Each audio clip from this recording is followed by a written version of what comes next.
नमस्कार दोस्तों, मैं हूं अनु त्रिपाठी। आज मैं आपको बताने जा रहा हूं श्रीलंका और गोरखनाथ मंदिर से जुड़े हुए मामले पर आज हम आपसे वार्ता करेंगे। उम्मीद करते हैं ये वीडियो आपको पसंद आने वाला है। दोस्तों, आप सभी जानते हैं कि भारत देश में राजनीति होती जा रही है लगातार, और फ्री की खासकर राजनीति जोर शोर से चल रही है, लेकिन उन्हें अंदाजा नहीं कि उन्हें भी आने वाले समय में श्रीलंका की तरह भी कष्ट झेलने पड़ सकते हैं। श्रीलंका सरकार आज इतनी बुरी तरीके से कर्ज में डूब चुकी है जिसकी कोई सीमा नहीं है। चीन जैसे देश बैठे हैं उनको कर्ज देने के लिए ताकि उनके देश को गुलाम बनाया जा सके।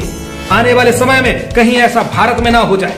आखिर श्रीलंका में ऐसी त्राही त्राही क्यों मची हुई है? वहां पर खाने पीने का सामान नहीं है, डीजल पेट्रोल है नहीं, गैस सिलेंडर है नहीं। वहां पर दूध की कीमत अगर मैं बात करूं, लगभग 400 रुपए में 400 ग्राम दूध मिल रहा है, 100 रुपए में चाय मिल रही है। और आपको अगर मैं बोलूं तो गैस सिलेंडर 4000 5000 का मिल रहा है। चावल 400 रुपए किलो मिल रहे हैं। सोचिए, वहां पर इतनी महंगाई चरम पे बढ़ गई है कि जिसकी कोई सीमा नहीं, और वहां पर जनता प्रदर्शन करने में लग गई है। अब आप बताइए, प्रदर्शन करने से क्या हाल निकलेगा? जब सरकार ही कंगाल है तो भाई साहब क्या निकलेगा? तो आज कहीं ना कहीं भारत को यह सबक सीखनी चाहिए कि आज जो भारत के कई राज्यों में जो फ्री की राजनीति चल रही है और हमारी देश की जो जनता है वो एकदम मूर्ख हो चुकी है। उसको ये नहीं पता कि फ्री के चक्कर में आप बिक रहे हैं और बल्कि अपने भारत का गलत कर रहे हैं। देखिए, चाहे दिल्ली हो, चाहे पश्चिम बंगाल हो, चाहे केरल हो, और चाहे पंजाब हो, और चाहे उत्तर प्रदेश हो, आप लोग जैसे राशन फ्री में लेते हैं तो बहुत खुश होते होंगे कि अरे राशन तो फ्री मिल रहा है, लेकिन शायद ये नहीं पता है कि सरकार इससे कर्जे में आ जाती है। और जब सरकार कर्जे में आ जाती है तो फिर एक दिन ऐसा आ जाता है कि सामान नहीं मिलता है। पैसा तो है आपके पास लेकिन सामान मिलता ही नहीं। ऐसा ही दोस्तों श्रीलंका में चल रहा है कि वहां पर पैसा लोगों के पास है लेकिन सामान नहीं मिल रहा। सामान की बात करूं तो इतना महंगा सामान है जिसकी कोई सीमा नहीं है। आप जरा सोचिए, अगर कहीं भारत में ऐसा हो गया तो आप क्या करेंगे?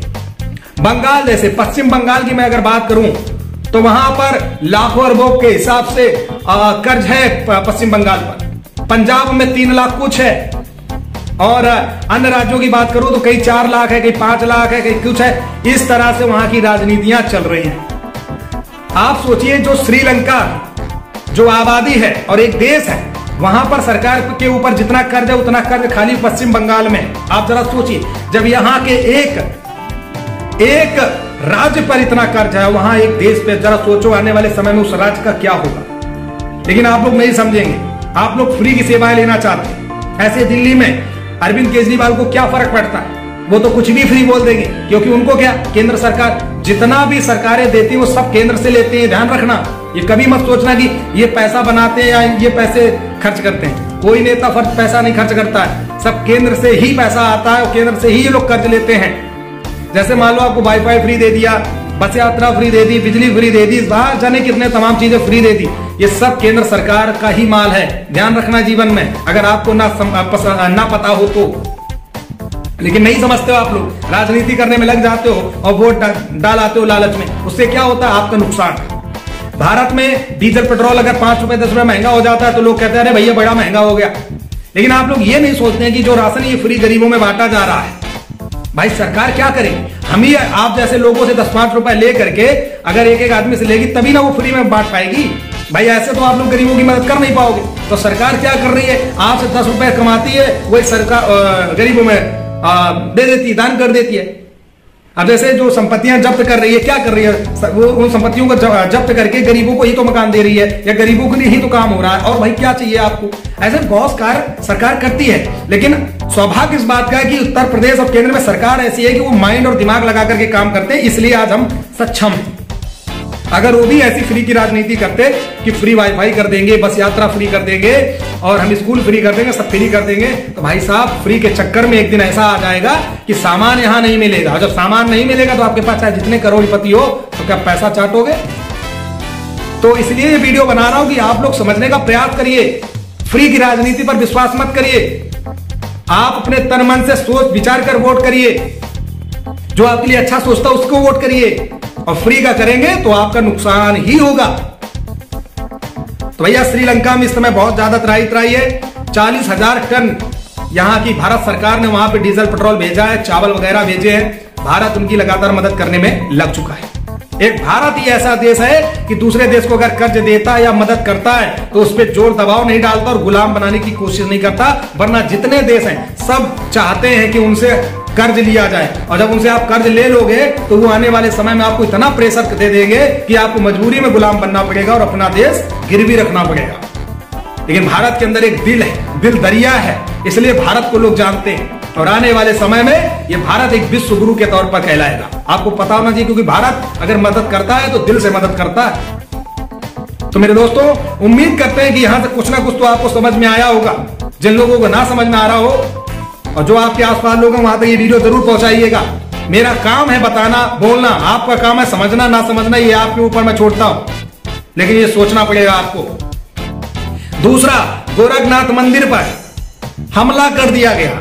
वहां पर यानी कि महंत योगी आदित्यनाथ के गढ़ में उन्हीं के मंदिर पर हमला कर दिया गया, आतंकी हमला। जरा सोचिए कि किस तरह से उत्तर प्रदेश की सरकार को टारगेट किया जा रहा है। आप सोचिए, जिसमें 2 लोगों को गिरफ्तार कर लिया गया है। मुर्तजा करके एक बंदा है और एक बंदा और कोई है। 2 मुर्तजा खान अहमद, ये एक इंजीनियर बताए जाते हैं, केमिकल इंजीनियर। जरा सोचिए, अब कुछ लोग विचार क्या कर रहे हैं, अपने अपने रख रहे हैं। कुछ लोग कह रहे हैं कि वो मानसिक संतुलन उनका ठीक नहीं था। अरे भाई साहब, तलवार चलाना अच्छा था, लेकिन अगर पकड़ गए तो मानसिक संतुलन ठीक नहीं था। इसलिए एसटीएफ को ये जिम्मेदारी सौंपी गई है। एसटीएफ नेपाल के लिए रवाना हो चुकी है पूरा डाटा निकालने के लिए कि इसके पीछे साजिश किसकी है, इसके पीछे हाथ किसका है। और उम्मीद करता हूं कि सरकार इस पर खरी उतरेगी और जो दोषी हैं उनको सजा देने का काम करेगी। गोरखनाथ मंदिर में 2 जवानों के ऊपर ये लोग हमला कर देते हैं, तलवार लहराते हैं, फिर इनको गिरफ्तार किया जाता है। दोनों जवान घायल हो जाते हैं, उनको हॉस्पिटल में भर्ती कराया जाता है और उसके बाद योगी आदित्यनाथ जी उनसे जवानों से मिलने जाते हैं और उनके परिवार की मदद के लिए वो 5-5 लाख रुपए का इनाम राशि देते हैं। आप सोचिए कि हम अपने उत्तर प्रदेश में ही अभी भी सेफ नहीं है, कि जब उत्तर प्रदेश सरकार के लिए इतना टारगेट लिया जा सकता है तो आम इंसान का क्या होगा। जरा सोचने पर ये बातें मजबूर कर देती है भाइयों। इसलिए कहता हूं कि कभी भी किसी भी व्यक्ति को, किसी ऐसे व्यक्ति पे भरोसा मत करिए, क्योंकि जिस पे आप विश्वास भरोसा करते हैं वही आपके साथ विश्वासघात करता है। तो राजनीति यहां पर चरम सीमा पर चल रही है और पूरा प्लान योगी आदित्यनाथ को मारने का लोग बनाने में लग चुके हैं। अब जैसे एक मामला आया था, देखिए मेरा मानना है कि देखिए जैसे कि एक मामला था कि गाजियाबाद में मांस की दुकानें बंद करा दी गई। मेरा यह विचार था कि जैसे मांस की दुकानें बंद कराएंगी, चलिए बहुत अच्छी बात है। बहुत सारे हमारे मुस्लिम बंधुओं ने भी समर्थन दिया इस पे कि चलिए भाई माता रानी के दिन है, ऐसा हर किसी को एक आस्था के लिए करना भी चाहिए। लेकिन यहां पर उत्तर प्रदेश की सरकार को यह भी ध्यान देना चाहिए कि जैसे रमजान होते हैं, इनका भी एक पाक समय होता है, दिन होता है। तो इस कंडीशन में मेरे हिसाब से कुछ दिन के लिए शराब पे पाबंदी लगा देनी चाहिए, लेकिन ऐसा नहीं हो सकता। मेरा मानना है कि दोनों कार्य भाई किसी की आस्था पे आहत ना हो और किसी को दिल पे ठेस ना पहुंचे। मेरा एक सुझाव है कि उत्तर प्रदेश की सरकार को इस तरह कार्य करना चाहिए, जिससे कहीं ना कहीं सौहार्द बने रहे और अच्छे रिश्ते बने रहे। और मैं जानता हूं इस देश में बहुत से लोग सही लाइन पर आ रहे हैं, सुधरना चाहते हैं, सही तरीके से चलना चाहते हैं, लेकिन अगर उंगली करी जाएगी तो शायद ये गलत बात है। किसी को भी नहीं हमें उंगली करना है। हम देखो सब ईश्वर की संतान है, मेरा मानना है, चाहे वो कोई भी व्यक्ति हो।